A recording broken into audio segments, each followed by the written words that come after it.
بسم اللہ الرحمن الرحیم۔ قیامت کا دن وہ دن ہے جس کے بارے میں قرآن مجید میں بار بار تنبیہ کی گئی ہے۔ یہ دن یوم حساب، یوم الدین، یوم التغابن اور یوم الفصل کے ناموں سے بھی یاد کیا گیا۔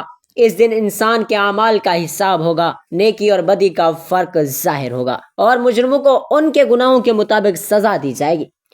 قبروں سے اٹھایا جائے گا۔ جب سور پھونکی جائے گی تو زمین پھٹ جائے گی اور لوگ اپنی قبروں سے نکل کر میدان حشر کی طرف دوڑیں گے۔ اللہ تعالیٰ فرماتے ہیں کہ یوم یخرجون من الاجداث سراع کانہم الی النصیب یوفزون، یعنی جس دن وہ اپنی قبروں سے یوں نکلیں گے جیسے کسی نشانی کی طرف دوڑیں گے۔ مجرم سخت خوف اور ذلت کے ساتھ اٹھائے جائیں گے۔ میدان حشر میں ذلت۔ قیامت کے دن مجرم سخت پیاسے اور تھکے ہوئے ہوں گے، ان کے چہرے سیاہ ہوں گے، آنکھیں نیلی اور چہروں پر ذلت اور رسوائی چھائی ہوگی۔ اللہ تعالیٰ نے فرمایا یعنی اس دن کچھ چہرے سیاہ ہوں گے۔ اعمال نامہ کا ملنا، مجرموں کو ان کا اعمال نامہ ان کے بائیں ہاتھ یا پیٹھ کے پیچھے دیا جائے گا۔ اللہ تعالیٰ فرماتے ہیں امام من اوتیا کتابہ بشمالی فیقول یا لیتنی لم اوتو کتابیا، یعنی اور جسے اس کا اعمال نامہ اس کے بائیں ہاتھ میں دیا جائے گا وہ کہے گا کاش مجھے میرا اعمال نامہ دائیں ہاتھ میں دیا جاتا۔ پل صراط پر رسوائی سب کو دوزخ پر بنے پل صراط سے گزرنا ہوگا۔ اہل ایمان روشنی کے ساتھ گزریں گے لیکن مجرم اندھیرے میں پھسل کر جہنم میں جا گریں گے۔ حساب و کتاب کی رسوائی، مجرموں کے گناہوں کو سب کے سامنے ظاہر کیا جائے گا۔ اللہ کے رسول صلی اللہ علیہ وآلہ وسلم نے فرمایا قیامت کے دن سب کے سامنے بندے کے گناہ ظاہر ہوں گے اور اللہ تعالیٰ فرمائے گا کیا تو نے یہ گناہ کیا تھا؟ صحیح بخاری۔ یہ سب کے سامنے ذلت کا باعث ہوگا۔ جہنم کی طرف ہانکنا، قرآن میں سورۃ القمر کی آیت نمبر 48، یعنی جس دن وہ آگ میں اپنے چہروں کے بل گھسیٹے جائیں گے، کہا جائے گا جہنم کی تپش کا مزہ چکھو۔ مجرموں کو رسوا کر کے جہنم کی طرف لے جایا جائے گا۔ جہنم میں مختلف سزائیں، مجرموں کے گناہوں کے اعتبار سے جہنم میں ان کی سزائیں مختلف ہوں گی۔ کافر ہمیشہ جہنم میں رہیں گے، منافق سب سے نچلے درجے میں ہوں گے۔ زناکاروں کے جسموں کو آگ سے جلایا جائے گا۔ سود خور قیامت کے دن پاگلوں کی طرح اٹھائے جائیں گے۔ جھوٹے گواہوں کی زبانیں آگ سے کاٹی جائیں گی۔ غیبت کرنے والوں کا گوشت ان سے کھلوایا جائے گا۔ مجرموں کا حسرت بھرا فریاد کرنا، جہنم میں مجرم بار بار کہیں گے اے ہمارے رب ہمیں نکال دے تاکہ ہم وہ نیک عمل کریں جو پہلے نہیں کرتے تھے، لیکن انہیں جواب نہیں ملے گا، اب وقت ختم ہو چکا۔ کافروں اور مجرموں کی دائمی سزا، اللہ تعالیٰ فرماتے ہیں یعنی بے شک اللہ نے کافروں پہ لعنت کی اور ان کے لیے بھڑکتی آگ تیار کی۔ قیامت کے دن مجرموں کے لیے نہایت خوفناک اور ذلت آمیز ہوگا۔ ان کے گناہ کے سامنے لائے جائیں گے، ان کا کوئی مددگار نہ ہوگا اور آخر کار وہ جہنم کے عذاب میں ڈالے جائیں گے۔ قیامت کے دن سزاؤں کی شدت اور ان کا مقصد۔ سزاؤں کی شدت، قرآن و حدیث میں قیامت کے دن کی سزاؤں کو نہایت ہولناک اور ناقابل برداشت قرار دیا گیا ہے۔ ان کی شدت کے چند پہلو درج ذیل ہیں۔ الف، جسمانی شدت، جہنم کی آگ دنیا کی آگ سے 70 گنا زیادہ گرم ہوگی۔ رسول پاک صلی اللہ علیہ وآلہ وسلم نے فرمایا یہ آگ جو تم دنیا میں جلاتے ہو جہنم کی آگ کا 17واں حصہ ہے۔ صحیح بخاری۔ جہنمیوں کی کھال جب جل جائے گی تو اللہ تعالیٰ انہیں نئی کھال عطا کرے گا تاکہ وہ دوبارہ عذاب محسوس کریں۔ پینے کے لیے کھولتا ہوا پانی دیا جائے گا جو ان کے پیٹ اور آنتوں کو کاٹ ڈالے گا۔ روحانی شدت، جہنمیوں کو ذلت اور رسوائی کے ساتھ جہنم میں ڈالا جائے گا۔ ان کے گناہوں کو سب کے سامنے ظاہر کیا جائے گا، انہیں رحمت اور معافی کی امید سے محروم کر دیا جائے گا۔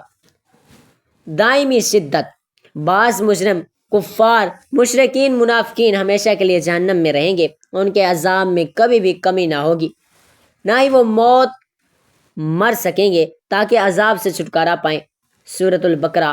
سزاؤں کا مقصد، عدل الہی کا ظہور۔ دنیا میں بعض ظالم اور گنہگار بغیر سزا کے بچ نکلتے ہیں، لیکن قیامت کا دن وہ دن ہے جس میں اللہ تعالیٰ ہر ایک کو اس کے عمل کے مطابق جزا یا سزا دے گا۔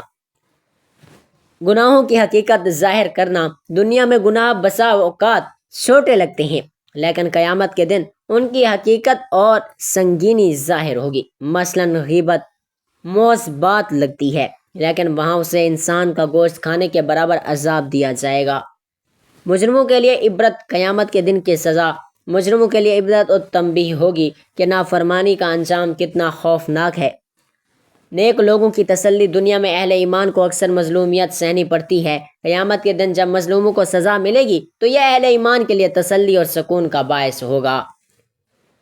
اللہ کی کبریائی اور قدرت کا اظہار، جہنم کی سزائیں اس بات کو ظاہر کریں گی کہ اللہ تعالیٰ ہی سب پر غالب ہے اور کوئی اس کے حکم سے بچ نہیں سکتا۔ سزاؤں کی مثالیں اور ان کی حکمت، نماز چھوڑنے والوں کے لیے جہنم کا عذاب، مقصد یہ ہے کہ اللہ کی بندگی کی اہمیت واضح ہو۔ سود کھانے والوں کو کھڑا نہ ہونے دینا، دنیا میں انہوں نے دوسروں کی زندگی اجیرن کی تو آخرت میں انہیں ذلت ملے گی۔ زناکاروں کے جسم کو آگ سے جلانا تاکہ معلوم ہو کہ یہ گناہ صرف وقتی لذت نہیں بلکہ تباہ کن جرم ہے۔ معاشرے کو بگاڑنے والے اپنے انجام سے واقف ہوں۔ قیامت کے دن کی سزائیں صرف اذیت دینے کے لیے نہیں ہوں گی بلکہ ان کے پیچھے کئی بڑے مقاصد ہیں۔ عدل الہی کا قیام، گناہوں کی حقیقت کا انکشاف، نیک و بد کے درمیان فرق واضح کرنا، مجرموں کے لیے عبرت اور نیک لوگوں کے لیے تسلی۔ اللہ کی کبریائی اور عدل کا اظہار کرنے کے بعد انسان قبر میں کیسے اور کتنے دن بعد ختم ہوتا ہے۔ سائنس کی نظر میں تدفین کے ایک دن بعد یعنی ٹھیک 24 گھنٹے بعد انسان کی آنتوں میں سے ایسے کیڑوں کا گروہ سرگرم عمل ہو جاتا ہے جو مردے کے پاخانے کے راستے سے نکلنا شروع ہو جاتا ہے۔ ساتھ ناقابل برداشت بدبو پھیلنا شروع کر دیتا ہے جو کہ دراصل اپنے ہم پیشہ کیڑوں کو دعوت دیتا ہے کہ یہ اعلان ہوتے ہی بچھو اور تمام کیڑے مکوڑے انسان کے جسم کی طرف حرکت کرنا شروع کر دیتے ہیں اور انسان کا گوشت کھانا شروع کر دیتے ہیں۔ تدفین کے 3 دن بعد سب سے پہلے ناک کی حالت تبدیل ہونا شروع ہو جاتی ہے۔ 6 دن بعد ناخن گرنا شروع ہو جاتے ہیں۔ 9 دن کے بعد بال گرنا شروع ہو جاتے ہیں۔ انسان کے جسم پر کوئی بال نہیں رہتا اور پیٹ کھولنا شروع ہو جاتا ہے۔ 17 دن بعد پیٹ پھٹ جاتا ہے اور دیگر اعضاء باہر آنا شروع ہو جاتے ہیں۔ 60 دن بعد مردے کے جسم سے سارا گوشت ختم ہو جاتا ہے۔ انسان کے جسم پر بوٹی کا ایک ٹکڑا بھی باقی نہیں رہتا۔ 90 دن بعد تمام ہڈیاں ایک دوسرے سے جدا ہونا شروع ہو جاتی ہیں۔ 1 سال بعد ہڈیاں وہ سیدھا ہو جاتی ہیں۔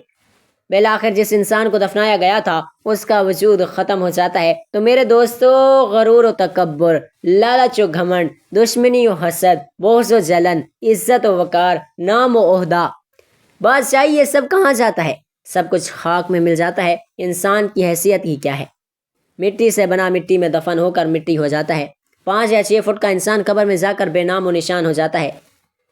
دنیا میں اکڑ کر چلنے والا، اپنے آپ کو طاقتور سمجھنے والا، دوسروں کو حقیر سمجھنے والا، دنیا پر حکومت کرنے والا، قبر میں آتے ہی اس کی حیثیت صرف مٹی رہ جاتی ہے۔ لہٰذا انسان کو اپنی ابدی اور ہمیشہ کی زندگی کو خوبصورت اور پرسکون بنانے کے لیے ہر لمحہ فکر کرنی چاہیے، اللہ کو یاد کرنا چاہیے، ہر نیک عمل اور عبادت میں اخلاص پیدا کرنا چاہیے اور خاتمہ بالخیر کی دعا کرنی چاہیے۔ اللہ تعالیٰ مجھے اور آپ سب کو اچھے اعمال کرنے کی توفیق عطا فرمائے۔ ناظرین کرام، کیا آپ جانتے ہیں کہ کچھ خوش نصیب ایسے بھی ہوتے ہیں جن کے جسم مٹی میں دفن ہونے کے بعد بھی خراب نہیں ہوتے؟ نہ ان کے جسم کو مٹی کھاتی ہے، نہ وہ سڑتے ہیں، بلکہ اپنی حالت پر سلامت رہتے ہیں۔ یہ کون لوگ ہوتے ہیں؟ کیا یہ سب کے لیے ممکن ہے؟ آج ہم قرآن و حدیث کی روشنی میں ان عظیم ہستیوں کا ذکر کریں گے جنہیں یہ مقام عطا کیا گیا۔ ویڈیو کو آخر تک لازمی دیکھیے گا تاکہ ایمان تازہ ہو جائے۔ نبی کریم صلی اللہ علیہ وآلہ وسلم نے فرمایا، انبیاء کرام کے جسموں کو زمین کھانا حرام ہے۔ تمام انبیاء کرام علیہ السلام کے اجسام قبر میں سلامت رہتے ہیں۔ یہ اللہ کی خاص سنت اور رحمت ہے۔ شہید قرآن میں ارشاد ہے، اور جو لوگ اللہ کی راہ میں قتل کیے گئے انہیں مردہ نہ کہو بلکہ وہ زندہ ہیں، اپنے رب کے پاس رزق پا رہے ہیں۔ شہداء کے جسم بھی محفوظ رہتے ہیں۔ جنگ احد میں بہت سے صحابہ اکرام رضوان اللہ علیہم اجمعین کے جسم سالوں بعد بھی ویسے ہی پائے گئے۔ ولی اللہ کے نیک بندے، اللہ تعالیٰ کے محبوب زاہد و عابد بندے جنہیں اولیاء اللہ کہا جاتا ہے، ان میں سے بعض کے جسم بھی مٹی خراب نہیں کرتی، ان کے دل تقوی و ذکر اور اخلاص سے بھرے ہوتے ہیں۔ یہ اللہ کے دوست ہیں۔ عالم دین رسول اللہ صلی اللہ علیہ وآلہ وسلم نے فرمایا، علماء انبیاء کے وارث ہیں۔ علماء اگر علم پر عمل کرنے والے ہوں تو بعض کو اللہ یہ عظمت دیتا ہے کہ ان کے اجسام بھی سلامت رہتے ہیں۔ باعمل حافظ قرآن، وہ حافظ قرآن جو قرآن کے احکام پر عمل کرتا ہے، اس کی زندگی قرآن کے مطابق ہوتی ہے، تو روایات کے مطابق ایسا شخص بھی اللہ کی خاص رحمت کا حقدار ہوتا ہے۔ اس کا جسم بھی مٹی میں محفوظ رہتا ہے کیونکہ اس کے سینے میں اللہ کا کلام محفوظ ہوتا ہے۔ اللہ کی رضا کے لیے اذان دینے والا مسجد میں اذان دینا عبادت ہے اور اللہ تعالیٰ اس عمل کو بہت ہی محبوب رکھتا ہے۔ حدیث کے مطابق اذان دینے والے کی آواز کی حد تک ہر چیز اس کے لیے گواہی دیتی ہے کہ ایسے مخلص مؤذن بعض اوقات اس درجے تک پہنچ جاتے ہیں کہ اللہ ان کے جسم کو بھی مٹی سے محفوظ رکھتا ہے۔ مرابط، سرحد پر دین کی حفاظت کرنے والا۔ مرابط وہ شخص ہوتا ہے جو اللہ کے دین کے لیے سرحد پر پہرا دیتا ہے۔ رسول اللہ صلی اللہ علیہ وآلہ وسلم نے فرمایا، رابط کا ایک دن دنیا و مافیا سے بہتر ہے۔ مرابط کو موت کے بعد بھی مسلسل ثواب ملتا ہے اور بعض احادیث کے مطابق ان کے جسم محفوظ رہتے ہیں۔ طاعون میں وفات پانے والا اللہ کی رضا پر راضی رہتے ہوئے نبی کریم صلی اللہ علیہ وآلہ وسلم نے فرمایا، طاعون میں وفات پانے والا شہید ہے، لیکن شرط یہ ہے کہ وہ اللہ کی رضا پر راضی ہو۔ غور کریں اور اپنے رب پر توکل کریں۔ وہ شخص جس نے کبھی گناہ نہ کیا ہو، ایسے لوگ نایاب ہوتے ہیں، مگر اگر کوئی واقعہ گناہوں سے بچا ہوا ہو تو وہ اللہ کے اتنے قریب ہو سکتا ہے کہ اللہ اس پر اپنی ایسی رحمت کرے گا کہ مٹی اس کے جسم کو نہ کھائے گی۔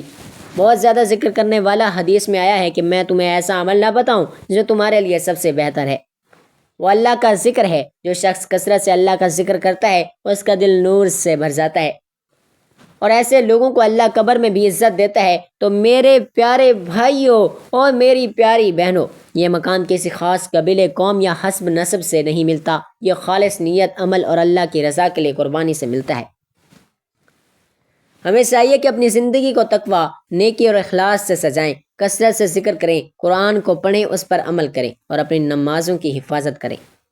شاید اللہ ہمیں بھی ان خوش نصیبوں میں شامل فرما دے جن کے جسم قبر میں محفوظ رہیں۔ ناظرین، قیامت کا آغاز اسرافیل علیہ السلام کے سور پھونکنے سے ہوگا۔ یہ سور دوبارہ پھونکی جائے گی۔ پہلا سور پھونکے جانے سے کائنات فنا ہو جائے گی۔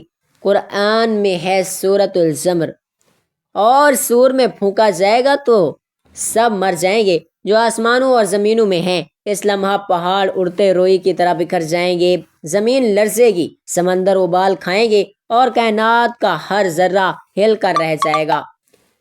دوسرا سور، سور القیام۔ دوسرا سور پھونکنے سے تمام مردے دوبارہ زندہ ہوں گے اور اللہ کے حضور حاضر ہوں گے۔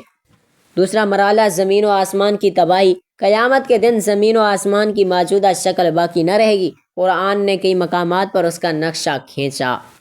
زمین کا زلزلہ، اذا زلزلت الارض زلزالہا، جب زمین اپنی پوری شدت کے ساتھ ہلائی جائے گی۔ پہاڑوں کا اڑ جانا، وسیرت الجبال فکانت سرابا، اور پہاڑ چلائے جائیں گے تو وہ سیراب ہو جائیں گے۔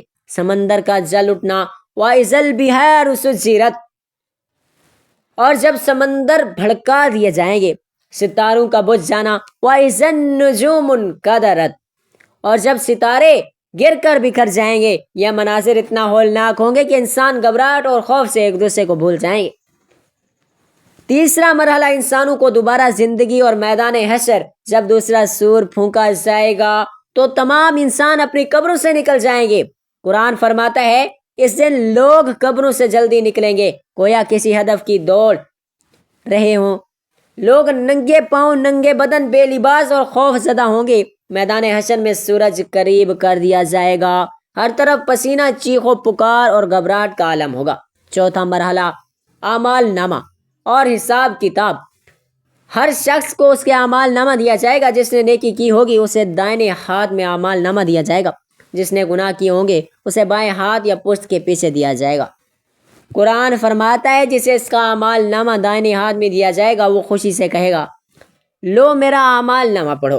پانچواں مرحلہ، میزان عدل اور پل صراط۔ میزان عدل پر نیکیوں اور گناہوں کو تولا جائے گا، پھر سب کو پل صراط سے گزارا جائے گا جو بال سے زیادہ باریک اور تلوار سے زیادہ تیز ہوگا۔ کچھ لوگ آسانی سے گزر جائیں گے، جبکہ گناہ گار جہنم میں گر جائیں گے۔ چھٹا مرحلہ جہنم کے مناظر۔ جہنم کے ہولناک مناظر قرآن و حدیث میں تفصیل سے آئے ہیں۔ جہنم کی آگ 70 گنا زیادہ شدید ہوگی۔ گناہ گاروں کی کھال جلنے کے بعد نئی کھال دی جائے گی تاکہ وہ دوبارہ عذاب محسوس ہو سکے۔ ان کو زقوم کا درخت کھلایا جائے گا جو پیٹ میں ابلتے تیل کی طرح کھولے گا۔ 7واں مرحلہ جنت کے مناظر۔ اہل ایمان اور نیکوکاروں کو جنت عطا کی جائے گی جہاں نہ کوئی خوف ہوگا نہ غم، وہاں دودھ، شہد اور شراب کی نہریں ہوں گی۔ پاکیزہ بیویاں اور اللہ کی رضا حاصل ہوگی۔ سب سے بڑی نعمت اللہ تعالیٰ کا دیدار ہوگا۔ قیامت کے دن نہایت ہولناک اور تباہ کن ہوگا۔ اس دن کوئی مال، دولت، رشتہ داری یا طاقت کسی کے کام نہ آئے گی۔ صرف ایمان اور نیک اعمال ہی انسان کو نجات دلا سکیں گے۔ اگر آپ کو یہ ویڈیو پسند آئی ہو تو اسے لازمی دوسروں تک شیئر کریں تاکہ یہ پیغام زیادہ سے زیادہ پھیلے۔ تب تک کے لیے دعا میں یاد رکھیے گا۔ اللہ ہمیں نیک بندوں میں شامل فرمائے۔ آمین ثم آمین۔